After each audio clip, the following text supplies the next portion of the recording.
guddiga difaaca Puntland oo maanta shir jiraayad ku qabtay magaalada Garowe ee xarunta Puntland ayaa waxay ka hadleen qorshaha Puntland ay xilligan ka leedahay dagaalka ay kula jirto Somaliland. Wasiirka wasaaradda amniga Puntland Axmed Cabdullaahi Yuusuf Dowlad waxa uu sheegay in Puntland ay dagaalka sii wadayso inta ay Puntland ay gacanta ku dhigayso deegaanada ka maqan ee ay gacanta ku hayso Somaliland waa sida uu hadalka u dhigay. dowladda Puntland ugu horeyn iyo mowqifkeeda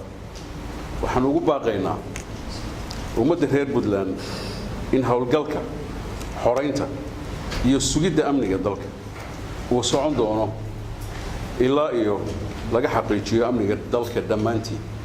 xuduudihiisii hore xuduudaha Puntland ee dastuurigana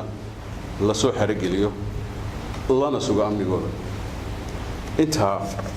ilaa la gaaro waxaan u sheegaynaa kooxda yar ee Hargeysa joogta in dagaalku socon doono ee iyagu bilaabeen dagaalkaas oo ay adduunweynaha u sheegaan mar walba adduunweynaha ay ka dhaadhiciyaan inay Puntland iyagu soo weerartay Soomaaliya ay soo weerartay haddaba sida xaqiiqadu tahay 8 January cidii attacka iyo weerarka soo qaaday gardaradana geysatay caalamka indhihiisu way arkayeen mana aha xilliyadii jaahiliga oo hadda aynu ku jiro oo qof walba intuu wax iska sheego oranayo adduunkan ka dhaadhicinaya xamar iyo Soomaali weyn iyo federaal baa soo weeraray wax soconaya maaha waa lagu jeedaa cidda soo weerartay waa Puntland xamar federaalku xamar bay joogaan mana soo weerana cid waxa la rabaa marka aqliga dadka saaxiibka la in musabixi iyo madaxdiisa ay ka dhaadhiciyaan wax kan oo akhriya wax soconaya inaan ahayn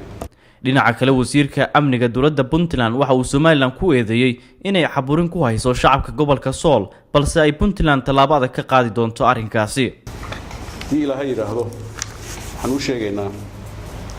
shacabka geesiinta oo la caburiyay wajahna habeenimo TV-da ka hadlaya oo qofkii hadla xabad lagu dhifanayo oo hooyooyin